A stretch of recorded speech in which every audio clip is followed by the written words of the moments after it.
ҳуқуқи мо. дуруд сомиёни гиромӣ, мо силсилаи гуфторҳоро идома медиҳем.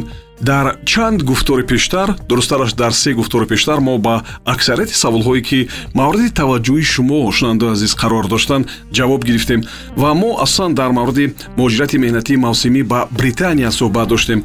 умедворам ки шумо дар бораи ин раванд, дар бораи сабти номкунӣ, дар бораи қоидаҳои асосии сафар ва будубош дар Британия маълумот гирифтед ва дар барномаи чорум, барномаи феълӣ, мо аз рӯи саволҳое ки шумо барои мо фиристоден барномаро таҳия мекунем ва умедвор ҳастем ки ҳуқуқшиноси барномаи мо ба саволҳои шумо дар ин доира ҷавоб хоҳанд дод ва мавзӯъҳое ки шумо мавриди таваҷҷӯҳ қарор додед онҳо ҳам бисёр муҳим ҳастанд ва умедвор ҳастам ки шумо ҳам ҷавобҳои қаноатмандкунанда хоҳед гирифт.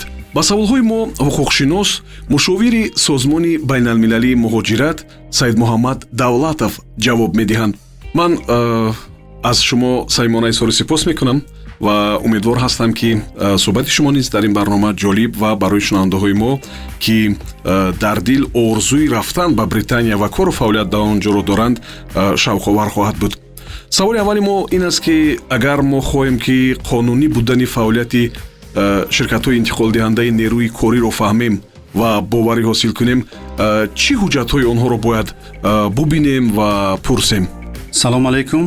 вобаста ба саволи шумо бояд бигӯем ки дар замони ҳозира ширкатҳои қаллоб метавонанд ҳама намуди ҳуҷҷатро пешниҳод кунанд.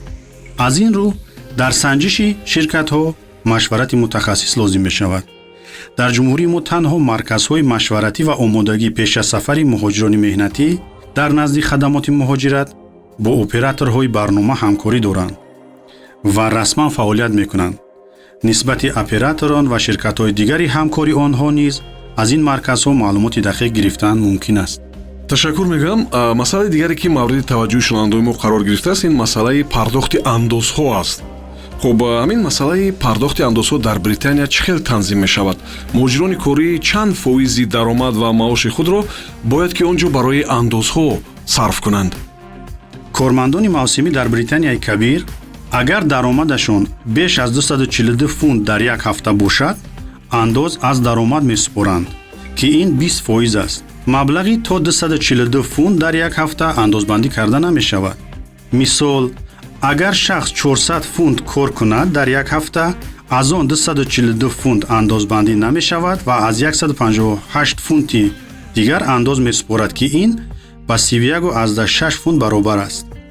инчунин дигар қоида ҳам ҳаст ки агар корманд дар 6 моҳ 12570 фунт кор карда натавонад, ҳуқуқ дорад маблағҳои андози супоридаашро баргардонад. ташаккур мегӯям. масъалаи дигар ин масъалаи табобат дар Британия аст. ман шунидам ки дар Британия табобат аз ҳисоби худи муҳоҷирони мавсимӣ аст. оё ин рост аст? ва кадом намуди суғуртаи саломатӣ барои муҳоҷирони корӣ пешбинӣ мешавад ва пули онро кӣ бояд пардохт кунад? корфармо ё худи корманди мавсимӣ? кормандони мавсимӣ маблағи суғурта месупоранд ва ин 10% ҳар ҳафта аз маоши беш аз 242 фунт мебошад. ин танҳо барои ҳолатҳои фавқулода пешбинӣ шудааст, яъне табобати корманд ҳангоми осеб дидан дар ҷараёни кор ва ё кӯмаки аввалияи тиббӣ. табобати ҳама дигар бемориҳо аз ҳисоби кормандон аст. баъди шунидани чанд барномаи дигар воқеан саволҳо зиёд барои мо омаданд ва мисли ҳамеша бачаҳои мо, яъне ҳамватанони мо, мисли он ки ба Русия ва кишварҳои дигар ҳам гурӯҳӣ мераванд, акнун ният доштанд ки ба Британия ҳам ҳамин гуна бираванд. ва саволи навбатӣ ҳам аз номи як гурӯҳи ҳамдиҳаҳо аст. онҳо навиштанд ки мо як гурӯҳ аз як деҳа ҳастем. ягон вариант ҳаст ки якҷоя ба Британия биравем ва дар як хоҷагии кишоварзӣ кор кунем. яъне ҳамин гуна имконият вуҷуд дорад? мутаассифона ин номумкин аст, чунки барои ҳар як корманд дар алоҳидагӣ даъватнома меояд ва интихоб вуҷуд надорад ки шумо дар куҷо кор хоҳед кард. ташаккур мегам. Воқеан ҳам ҳамин ҷо шунавандаи азиз як чизи бисёр муҳимро ман бояд ёдрас шавам ва тавре ки хулқшиноси барномаи мо Саид Муҳаммад Давлатов гуфтанд, сабаби асосии рад шудани дархости чанд нафар аз ҳамватанони мо як чизи бисёр содда ва осон будааст, яъне надоштани почта электронӣ.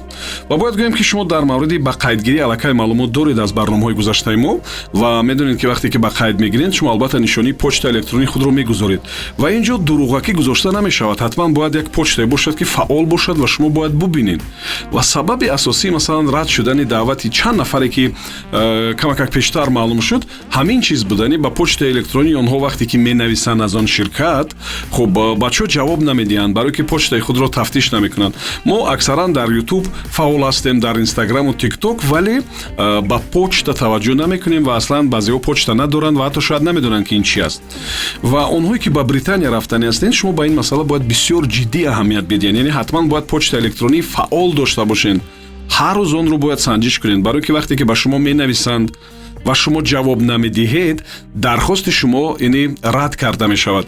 Ва бояд гӯям ки бачаҳое ки камакак пештар дар борашон гуфтам, онҳо аллакай билети роҳро то Британия харида буданд ва бубинед чӣ қадар хисорот диданд.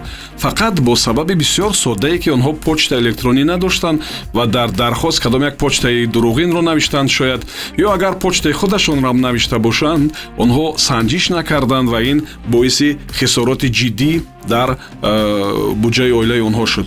Хуб, ва аз ин рӯ ман бисёр мехостам ки шумо ҳатман почта электронӣ дошта бошед ва кор бо почтаро ёд бигиред ва агар ба Британия рафтанӣ бошед, ин ҳам як рукни ё як ҷузъи бисёр муҳими сафари шумо аст. Хуб, ва саволи дигари мо ҳам дар ҳамин мавзӯъ аст ки мустақилона пур кардани дархости кор дар Британия барои аксарият душвортар аст ва оё дар Тоҷикистон ширкатҳое ҳаст ки мисли Green Card ҳамин дархости кор дар Британияро бар ивази ягон маблағ дуруст пур кунанд. дар талаботи барнома ҳаст ки барои пур кардани ҳуҷҷатҳо пардохт кардани маблағ маън аст. аслан гирем ин қадар кори мушкил нест. аз корманд талаб карда мешавад ки каме аз истифодаи интернет бохабар бошад ва аз уҳдаи ин кор барояд. дар Британияи Кабир ҳама ҳуҷҷатҳои кормандон дар шакли электронӣ ҳастанд ва корманд ҳатман бояд истифодаи интернетро фаҳмад. дар марказҳои машваратӣ ва омодагӣ пеш аз сафари муҳоҷирон бошад пур кардани ҳуҷҷатҳои лозима ройгон аст. ташаккур мегӯям. Саволи дигари мо ин аст ки як нафар аз шунавандаҳои мо онро пешниҳод кардааст ки ман мехоҳам дар Британия кор кунам, аммо на дар хоҷагиҳои кишоварзӣ, балки ба сифати корманди дигар соҳа. ба ҷуз хоҷагиҳои кишоварзӣ ягон варианти дигари кор дар Британия барои шаҳрвандони мо ҳаст ё нест? барои шаҳрвандони мо рафтан ва кор дар Британияи Кабир ба ғайр аз ҳамин барномаи коргарони мавсимӣ кори дигаре вуҷуд надорад, яъне ин ғайриимкон аст. ташаккур мегӯям. ёдрас мешавам ки ба саволҳои мо ки аз ҷониби шунавандаҳо пешниҳод шуда буданд, Саид Муҳаммад Давлатов, ҳуқуқшинос, хуб мушовири созмони байналмилалии муҳоҷират ҷавоб гуфтанд ва умедвор ҳастам ки шумо аз ин ҷавобҳо қаноатманд ҳастед ва мо бисёр мехостем ки шумо маълумотро албатта аз худ кунед ва вақте ки ба Британия сафар мекунед бо риояи тамоми талабот ва қоидаҳои будубош сафари худро анҷом бидиҳед. ва онҳое ки мехоҳанд номнавис шаванд, бояд гӯям ки ширкатҳои махсус ҳастанд ва сомонаҳои махсус доранд ва шумо дар он ҷо номнавис мешавед ба воситаи интернет ва тафсилоти бештарро шумо аз рақами 900 800 800 гирифта метавонед. рақамро як бор такрор мекунам: 900 800 800. ва чизи дигари муҳим ин почта электронӣ аст. шумо албатта бояд почта электронӣ дошта бошед, хуб, ва даъватнома ба почтаи шумо меояд ва дигар табодули ҳуҷҷатҳо ва ники ҷавоб додан ба саволҳо тариқи почта сурат мегирад. ва чизи дигари муҳим ки дар доираи ин барнома пешниҳод шудааст, ин омӯзиши ройгон дар марказҳои махсус ҳаст ки онҳо дар Душанбе, дар Бохтар, дар Хуҷанд, дар Хорух амал мекунанд ва шумо тафсилоти бештарро низ аз рақами 900 800 800 гирифта метавонед. яъне пеш аз сафар шумо ин омӯзишҳои ройгонро мегузаред ва ба сафар омода мешавед ва умедвор ҳастем ки сафаратон бобарор ва бобаракат хоҳад буд. ва фаромӯш накард ки ҳар як шаҳрванди Тоҷикистон берун аз кишвар симои ин кишвар аст ва ҳар амалу ҳаракати шумо ё аз рӯи тамоми амалкардҳои шумо нисбат ба як кишвар, нисбат ба як миллат баҳогузорӣ мешавад. умедвор ҳастам ки бо риояи тамоми талаботи будубош дар он кишвар ва риояи қоидаҳои муҳоҷирати меҳнатӣ дар британия ва кишварҳои дигар фаъолият мекунед ва албатта коруборатон бобарор хоҳад буд ва маблағҳое ки ба даст меорен барои беҳтар сохтани зиндагиятон дар тоҷикистон сарф мешавад. Субҳон Ҷалилов будам. то барномаи дигари ҳуқуқи мо саломату муваффақ бошед. ҳуқуқи мо